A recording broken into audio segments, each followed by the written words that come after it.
This is a map of the United States, a country full of natural wonders. To the south is the state of Arizona, which you can see in red.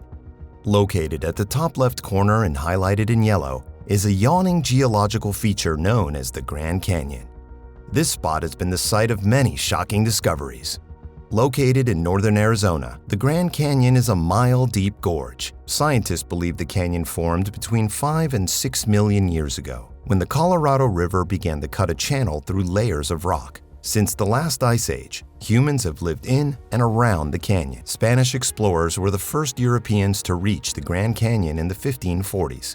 President Benjamin Harrison established the Grand Canyon as a forest reserve in 1893, and it was designated as a United States National Park in 1919. The Grand Canyon is found in northern Arizona, northwest of Flagstaff. The canyon is over 270 miles long, up to 18 miles wide, and a mile deep, making it one of the world's largest canyons. This natural landmark formed approximately 5 to 6 million years ago as a result of Colorado River erosion cutting a deep channel through layers of rock. The Grand Canyon contains some of the world's oldest exposed rock. The mile-high walls show a cross-section of the Earth's crust dating back nearly 2 billion years. These rock layers have allowed geologists to study evolution over time. The Vishnu Basement Rocks, the canyon's oldest known rocks, can be found near the bottom of the inner gorge. The Vishnu rocks formed approximately 1.7 billion years ago when magma hardened and connected this region, which was once a volcanic ocean chain, to the northern American continent.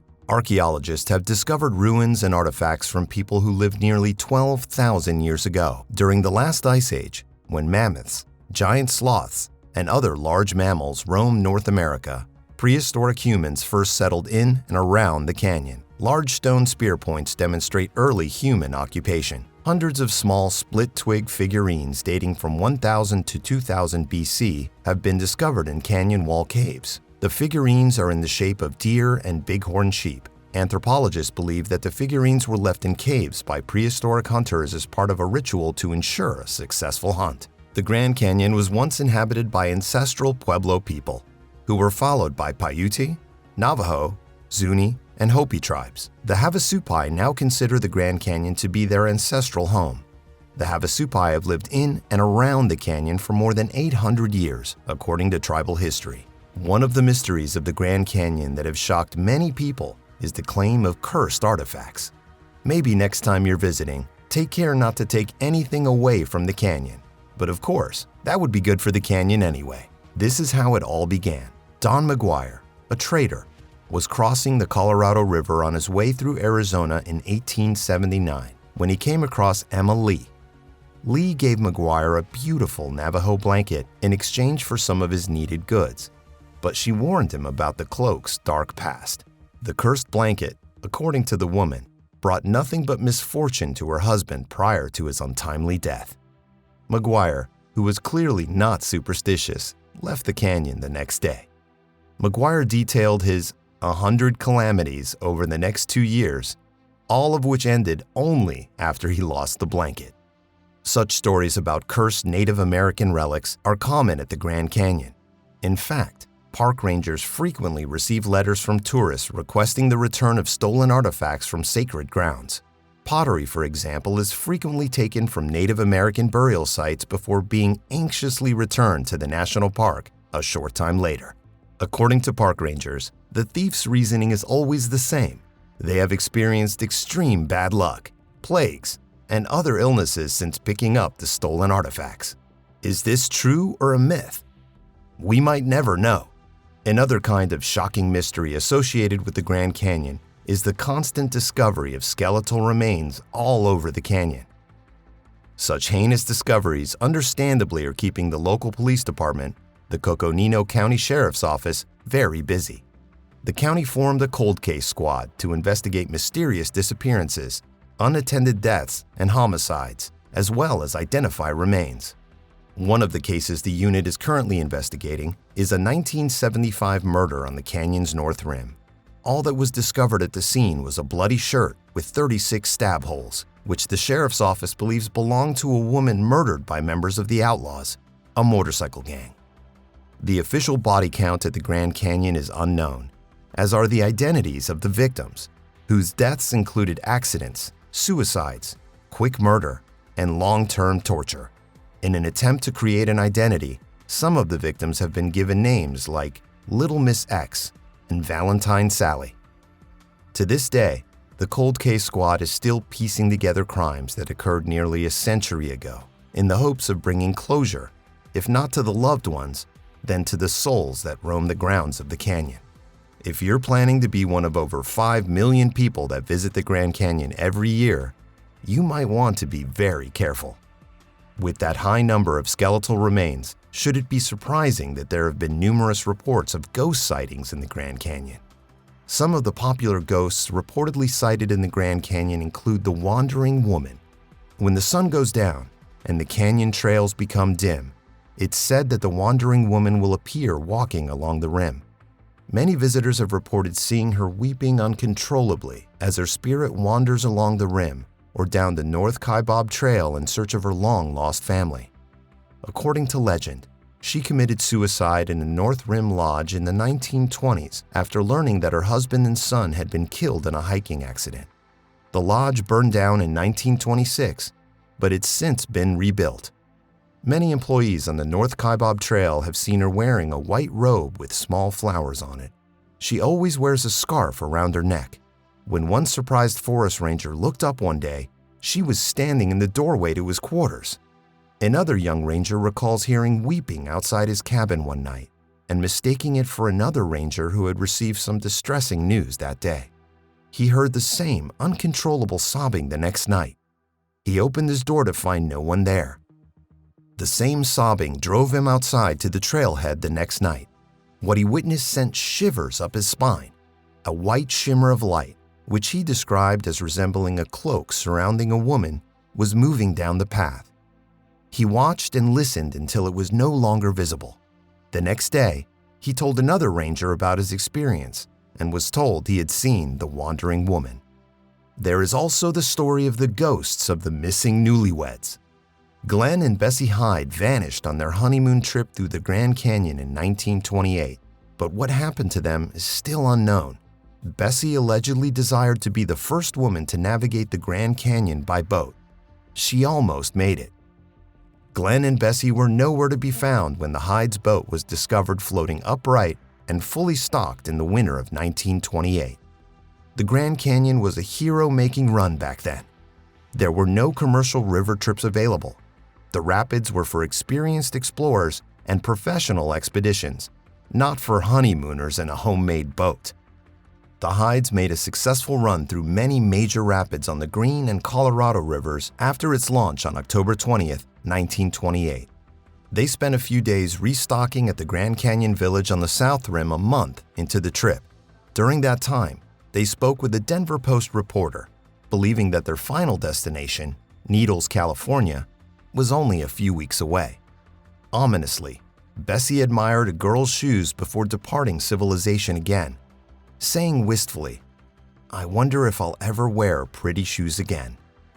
A massive search for the couple garnered national attention but yielded no results.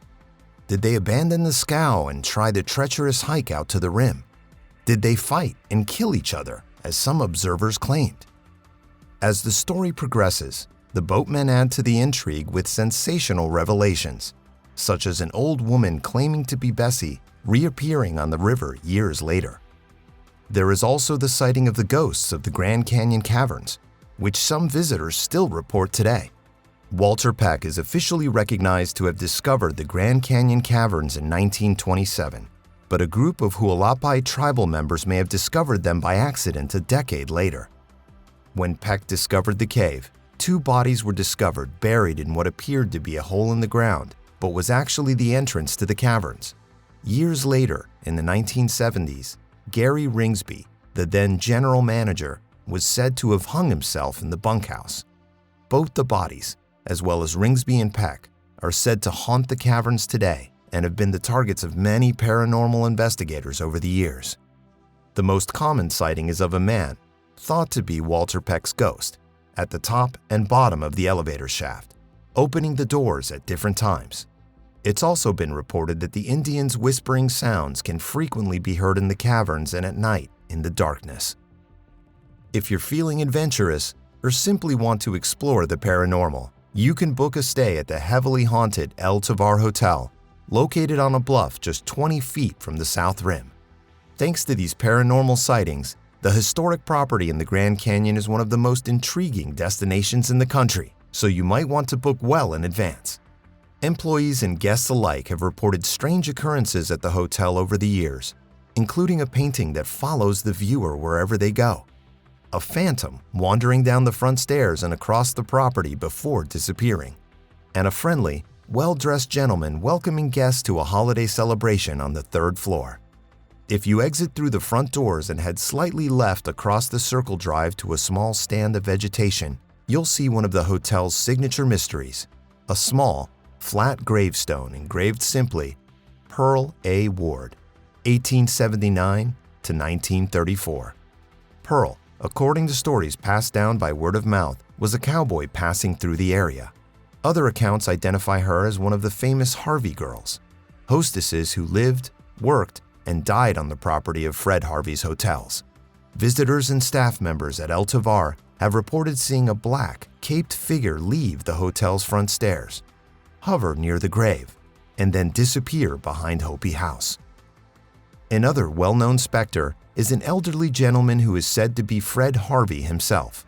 Although Harvey died in 1901, 4 years before the hotel opened to the public, many visitors have reported being invited to the 3rd floor's annual holiday celebration. Guests have also reported having unique experiences, such as a couple visiting from New Jersey. Mark Griffith said his wife experienced a presence in their room, one who pulled on her clothing in the middle of the night. Another couple from Los Angeles walked past their television to see an old man with a gray beard staring back at them. While El Tovar is one of the most easily accessible haunted locations in the Grand Canyon, it's not the only one. Maricopa Point and Phantom Ranch have both reported workers continuing to work long after their last shift. If you're up for a strenuous hike, you can visit the isolated canyon between Temple and Chuar Buttes, the site of a fatal mid-air collision and subsequent crashes of 2 airplanes high above in 1956. Hikers have reported eerie lights and ghostly figures near the appropriately named Crash Canyon since the accident that killed all 128 passengers and crew. That airline disaster was one of the worst in the history of the American airspace industry. Nearly an hour after departing from Los Angeles International Airport, United Airlines Flight 718 and TWA Flight 2 collided with one another over the Grand Canyon. The wreckage was discovered the next day by search and rescue teams, and an immediate investigation was launched by the Civil Aeronautics Board. Both pilots were found to be flying at the same altitude and off their designated routes. Because of the clouds, it was too late to avoid a collision when they saw each other. All 128 passengers were killed, and it would be another year before a full, detailed report on the crash was released. The cause was cited as a lack of communication, turbulent weather, and the then-current visual flight rules. Today, the crash site is a popular tourist attraction known colloquially as Crash Canyon. Even today, some of the wreckage can be seen on sunny days because the gleaming metal reminds everyone of the tragedy that occurred so long ago. If ghosts don't bother you, perhaps bumping into the Mogollon monster on the lonely parts of the Grand Canyon after dark will jolt you. You've probably heard of the Mogollon monster for the first time, but it's even scarier than Bigfoot or Sasquatch.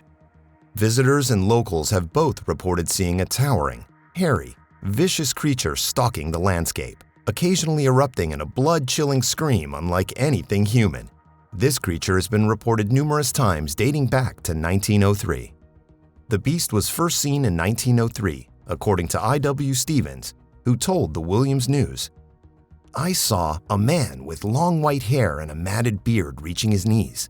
He wore no clothing and had claws at least 2 inches long on his talon-like fingers. A coat of gray hair nearly covered his body, with a patch of dirty skin showing here and there." Stevens then describes the creature's face, which he describes as seared and burned brown by the sun, with fiery green eyes. Stephen claims he was charged by the beast, who wielded a large club and was about to fire when it stopped short of mauling him, distracted by a mountain lion on a ledge above.